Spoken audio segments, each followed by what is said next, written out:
Hi, everybody. Welcome to another edition of Why Eagles Why Super Bowl recap. Dave Bontempo, Pete Amato, and Bill Gelman with you. Thank you for joining us. You know how we do the show. 4 quarters plus an overtime segment. Please hit like and subscribe to be notified about future videos.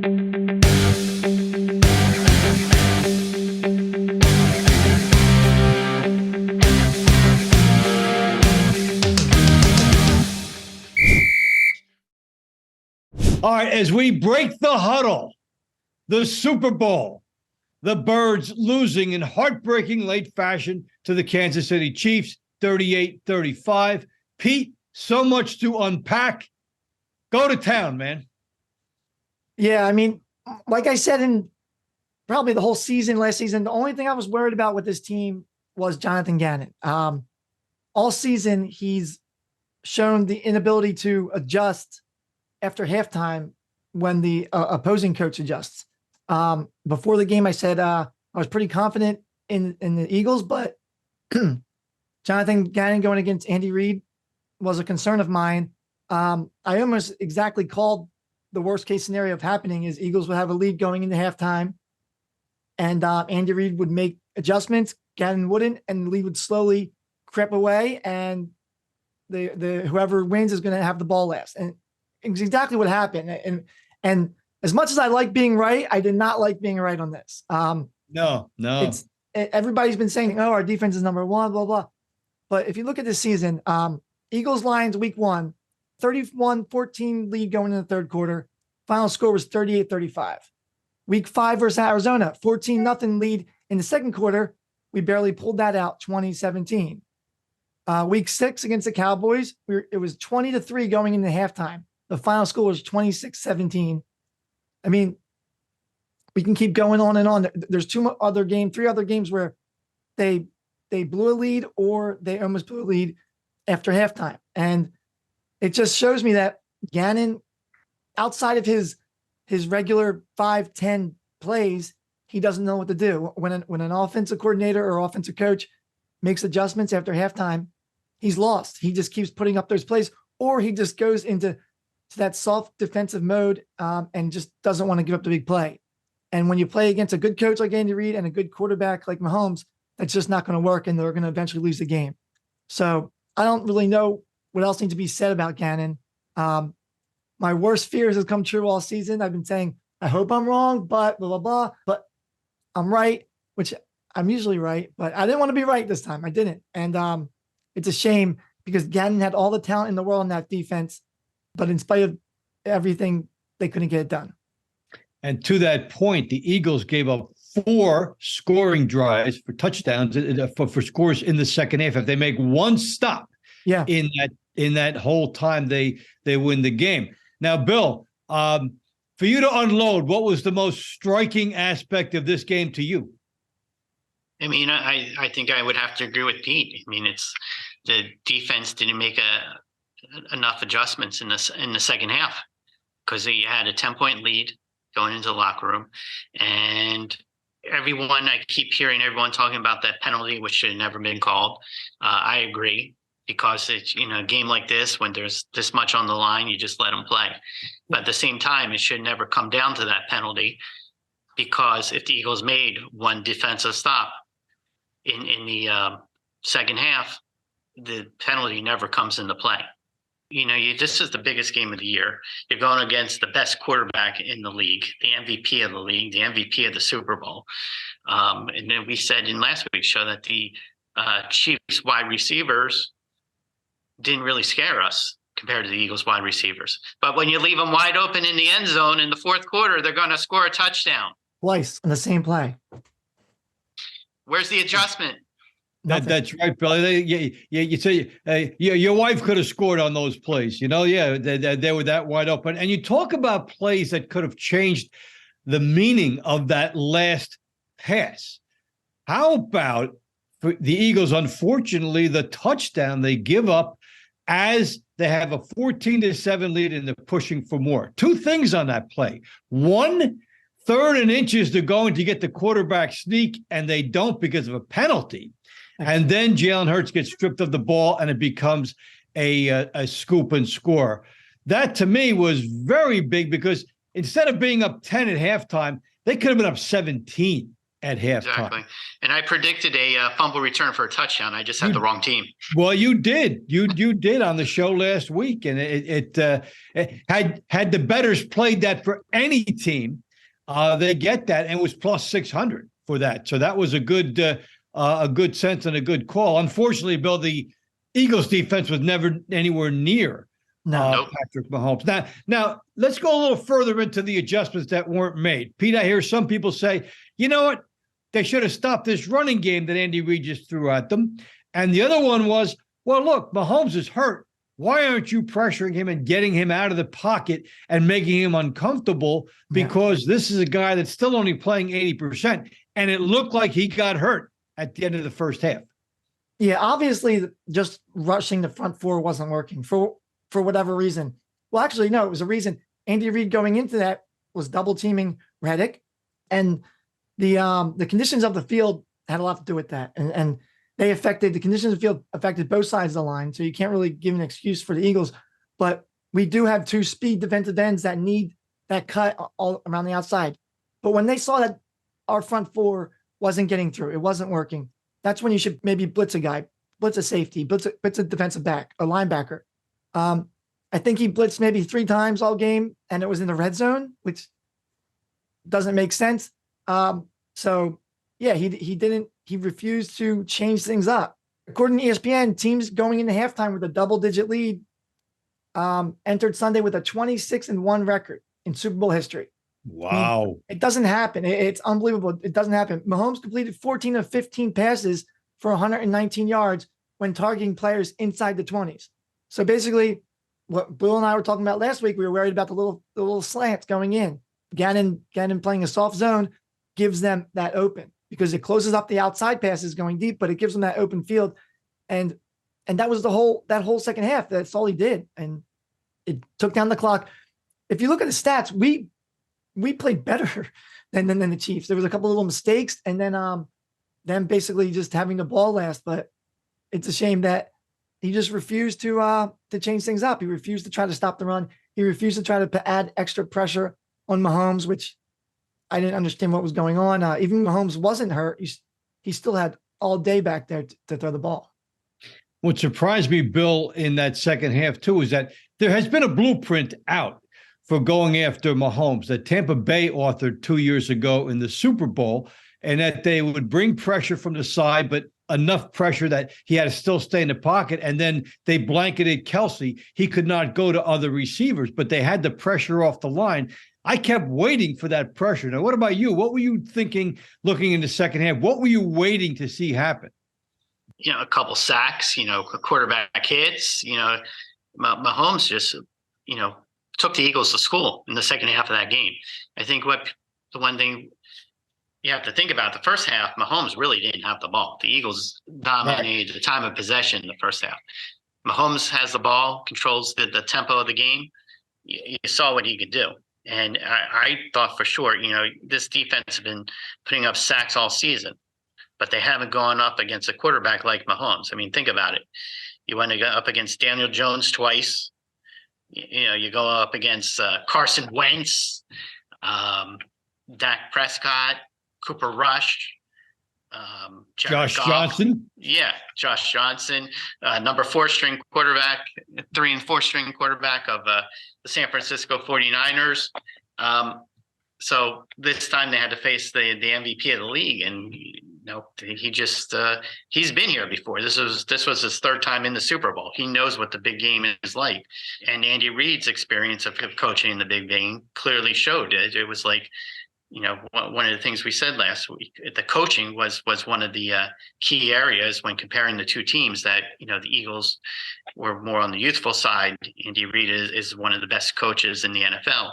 Probably maybe even put him on the all-time list. And when Andy Reid coached the Eagles, he could never get the job done. He's now getting the job done, and his veteran experience of coaching in the big games and being around the game for so long clearly showed against the Eagles' younger coaching staff.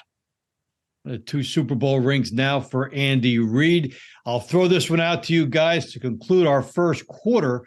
As you look at this and the turning point to the game and everything, it's one thing to say that you were in a Super Bowl and you got outplayed, but this one felt to me all along that it got away. This is the one they're supposed to put in their pocket, and it got away. Pete, do you think that makes it more frustrating for people who follow the Eagles to know that their talent level indicated probably that they should have won this game? Yeah, I think so. And yeah, it's a shame because the players out there played well.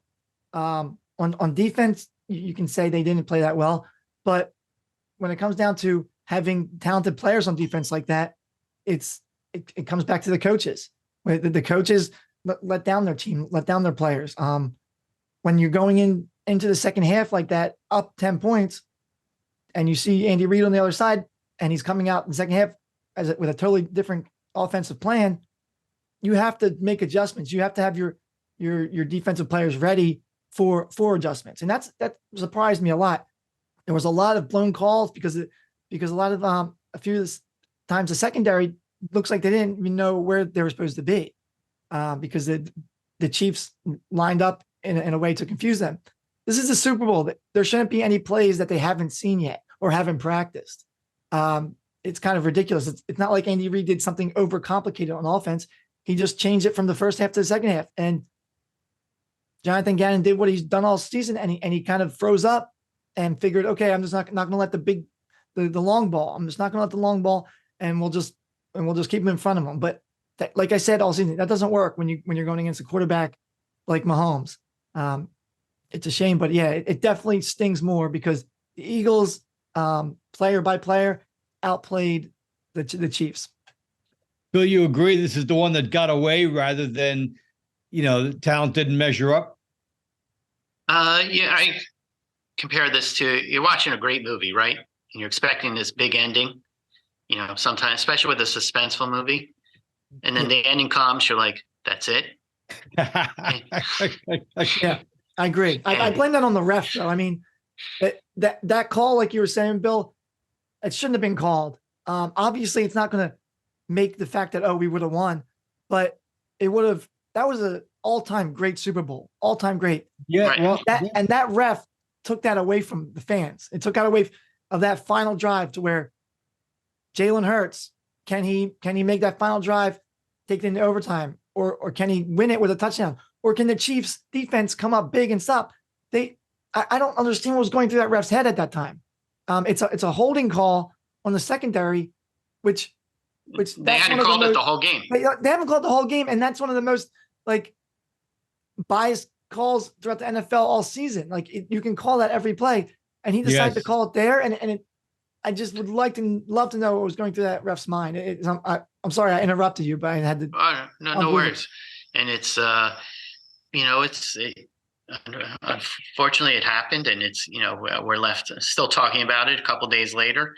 But the problem is it's like 8 seconds isn't enough for Jalen Hurts to win a game-winning drive. That call is the game. Yeah, that call is the game. Yes, that call takes away from a historic Super Bowl. It became a historic Super Bowl with no ending to me. That would have been even if we came up short, it still would have ended as an historic Super Bowl. Chiefs come up big in a stop, something like that. But yeah, he took that away from the fans, which is a shame.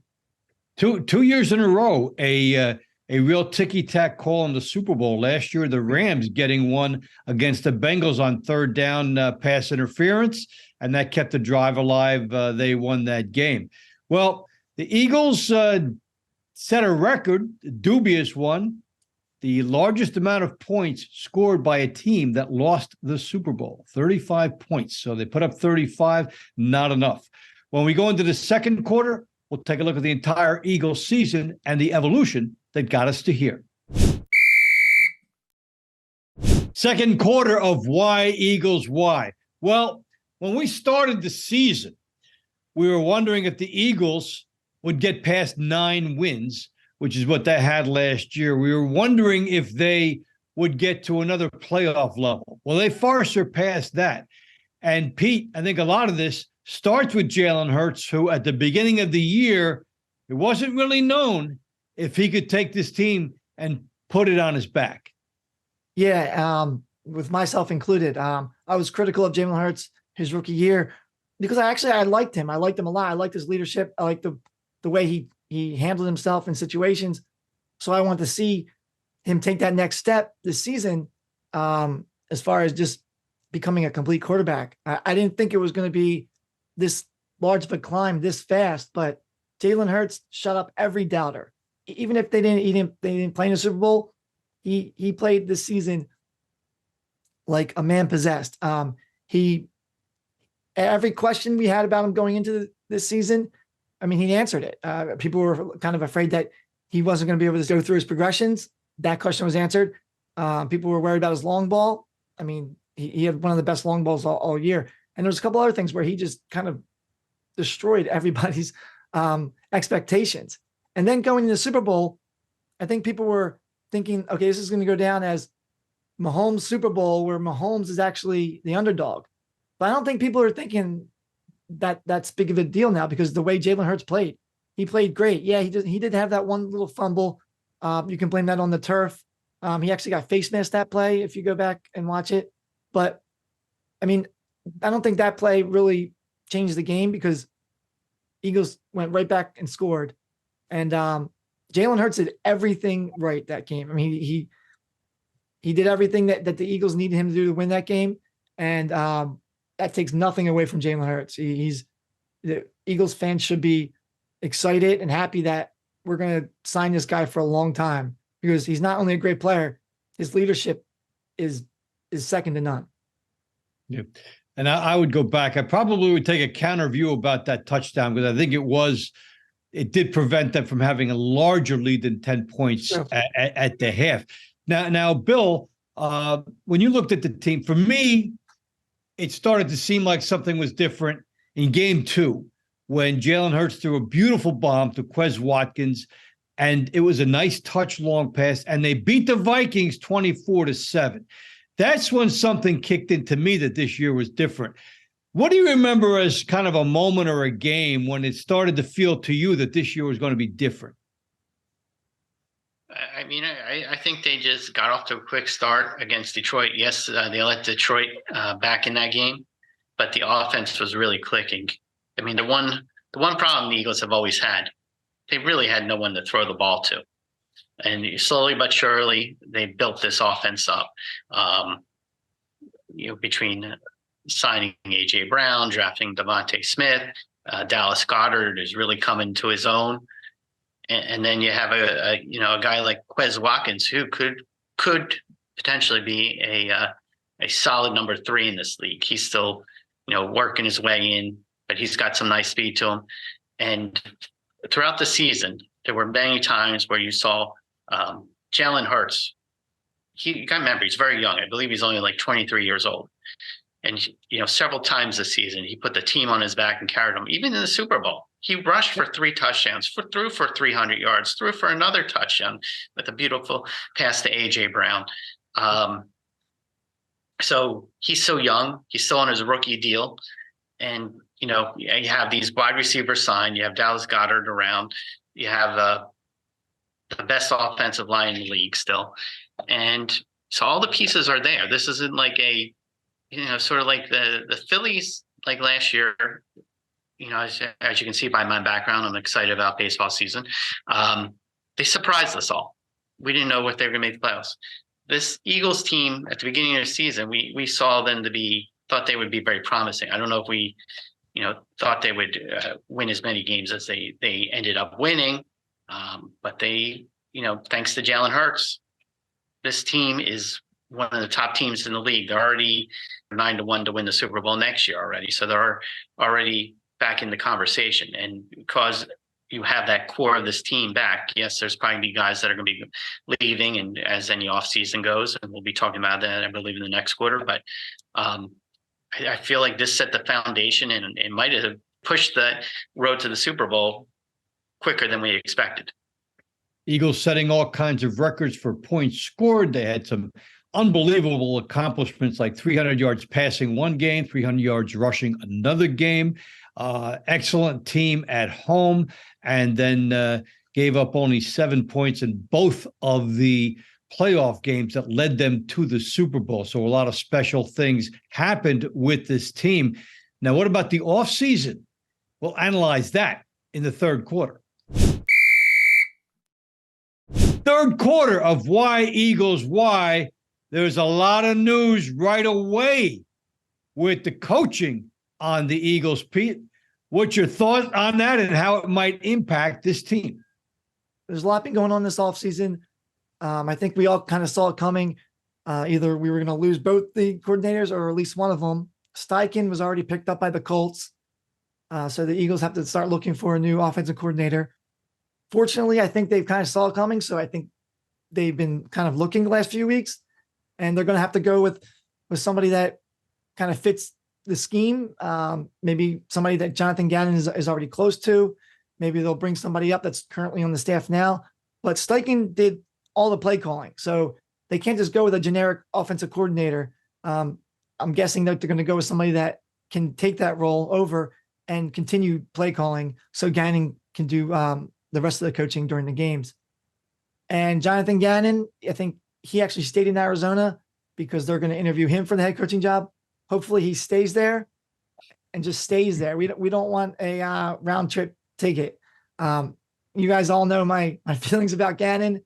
I wish him well, but I think they need to go in a different direction as far as the defensive coordinator. They need somebody who's just a little more intelligent when it comes to creating plays and being more creative and ability to adjust and kind of taking the defense to the next level, because they have a lot of talent in this defense, and they need somebody that can actually bring all that talent out of them and not kind of hinder them. And that's what I feel Gannon did this season. Bill, changes you see coming and the impact of those changes. There's a lot of unknowns at this point because you don't know which of the Eagles free agents are going to be re-signed. And one of the things that Howie Roseman has to keep in mind is you have Jalen Hurts' rookie contract being up. That's going to be a huge amount of money. He's going to need significant cap space for. You have veterans like Jason Kelce, Brandon Graham, who have played in the last 2 Super Bowls for the Eagles. Are they coming back? Is Jason Kelce, does he want to play one more season? Fletcher Cox is another one who can be a free agent. You have Miles Sanders. Are the Eagles going to sign him? Or are they going to go with Kenneth Gainwell and draft a running back? I mean, and you have a guy like Darius Slay who's due to make, I believe, $26 million next season. So this is the part of the season where you start thinking about, okay, do you bring this guy back? Because a lot of this has to be business decisions because you have so many players you got to fit under the cap. What can we, because you can't just sign everybody. It's not like a bottomless cap of money and you just go out and spend it and, pay a luxury tax. You have football is, it's a hard cap. And Rich Gannon, I think all three of us would chip in and make sure help him buy a house in Arizona if that's what kept him out there. Jonathan Gannon. Jonathan Gannon. Rich. I'm thinking of the quarterback. Yeah, Rich is all set. Rich doesn't need our help. No, he doesn't. So it's the unknown, because I think what definitely helped Jonathan Gannon this year is the immense amount of talent he had to work with. You don't have that talent, Jonathan Gannon's flaws really show more than they already did this year. Exactly. And it's just like, I always look at the play calling cards that the head coaches have and the offensive coordinators have. And then I look at what Jonathan Gannon is holding in his hand. It looks like a little bigger than an index card. I'm thinking, what in the world does he have written on that card? Yep. So I think that's the biggest thing they need to figure out is because you don't want to get back to the Super Bowl and be in the same situation where, you're letting teams back in the game. Even guys like Andy Dalton had a game this year where he just went up and down the field with no talent, beat the Eagles by double digits. I mean, you can't let stuff like that happen. So it's there's a lot of unanswered questions. And I think right now it's too soon to say because you don't know what the Eagles are thinking. You don't know what that cap number is to Jalen Hurts, because Jalen Hurts definitely deserves to be paid among the highest paid quarterbacks in the NFL. Absolutely. And we know those salaries. He definitely deserves to make more than what Russell Wilson's making in Denver. Yeah. Yeah, that was quite a contract that fizzled out for Denver. They did not get their money's worth with that. It is going to be very interesting to see how they address this, because it's an interesting mix of veterans, younger players, some guys near the tail end. Who can they get production from? And then can Howie Roseman do some magic on draft night, which he's done the last 2 draft nights? Yeah. So getting Devontae Smith and A.J. Brown. Yeah, and they have 2 first-round picks this year, I believe. Well, I'll tell Yes, you what, they they do. really set this team up well. You look at all those, the trade with the Saints that got them a lot of picks. I mean, there has been some excellent maneuvering by Howie Roseman. But that's the beauty of the offseason. We have a lot of time to speculate and see what happens next. And we'll have the fourth quarter straight ahead. Fourth quarter of Why Eagles Why. Time for our fearless predictions for next year that we'll look back on, and either we'll laugh and we'll say, oh, I was right. So I'm going to say for next year with the Eagles, they may have overachieved a little bit this year with 14 wins. I'll say 11. I think that the loss of the defensive coordinator could have some impact. Some players getting a little old in the tooth, but yet 11 is still an excellent number and would put them in the playoffs and a chance to play in a second season. So this far out, I'll go 11 with the Eagles. How about you, Pete? Yeah, I'm right there with you. I might change just because you got 11. I think they're going to be really good next year. I think they're going to be maybe even better on offense because it's Jalen Hurts' 3rd year. I mean, we saw how he improved to the 2nd year. I think he's going to come out even better with another year. With Devontae Smith is only in the 2nd year.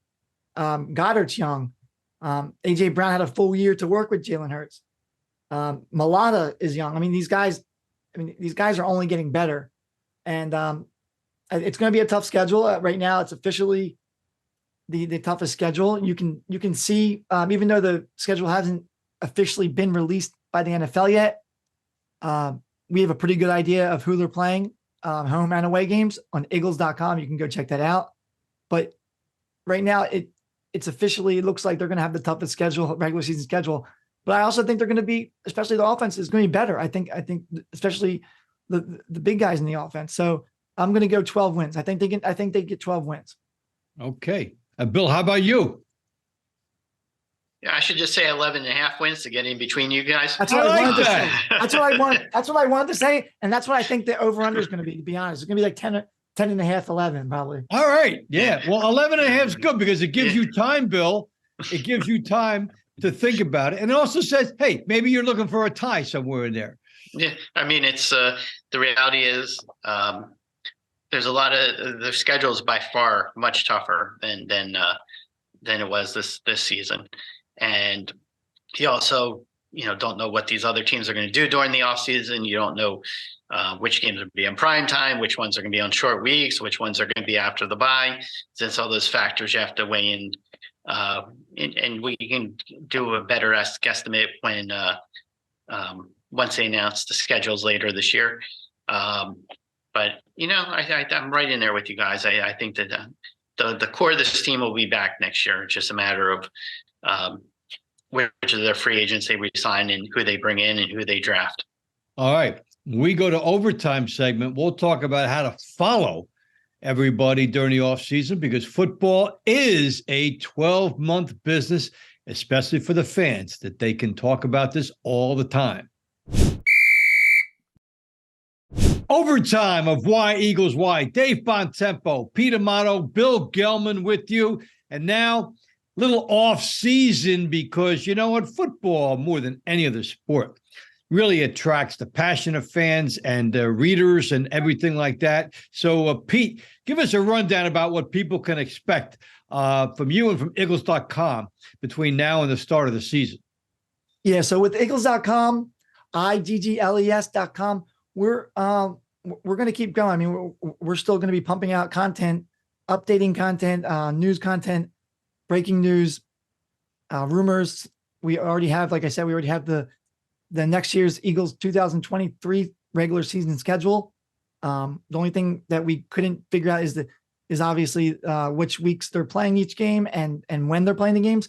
But we already know which games are going to be home and which games are going to be away. So that's a pretty big deal.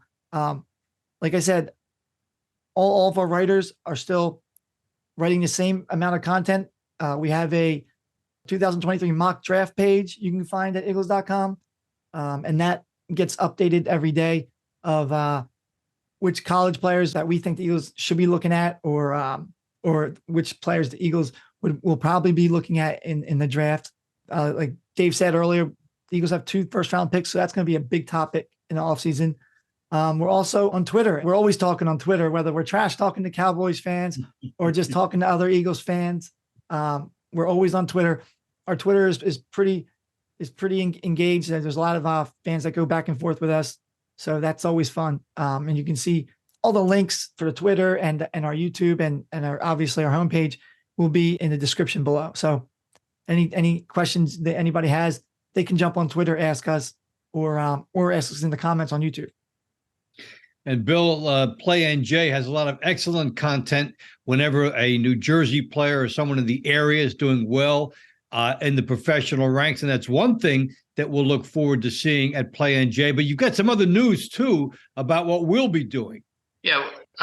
One thing we're going to do different this year on the Why Eagles Why YouTube channel is, believe it or not, there's some other very talented Philly pro sports teams that have sort of been under the radar while we've been talking about Eagles 24/7 on this channel.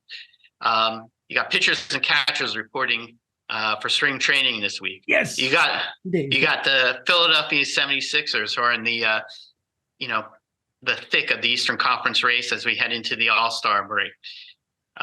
We can even might even throw in a segment about how Ben Simmons' world is turning in Brooklyn now that Kevin Durant and Kyrie Irving have left town. I'm sorry, I just can't stop talking about you know Ben. what? That grand experiment failed for the Nets. They had the 3 most expensive players in basketball, paid them $140-some million, the 3 of them, and they didn't win a championship. So now they're just taking it all apart. Yes, they are. And oh boy, talking about the books making out on those futures. You know it. Yeah. And we might even throw a little Flyers talk, even though they really aren't in the same conversation with the Sixers and the Phillies. They're just don't get me started on them because I have a very long opinion on how they're being run. Yes, when they get new ownership, then we'll start talking about them more. But until then, yeah. No, they're just another entity under a corporate umbrella right now. Exactly. And, they're not worth the time on our podcast. But I'm looking forward to talking some Phillies, looking forward to talking some Sixers and some Eagles off-season talk. So I can't wait that the fact that we're not really going to have an off-season this year.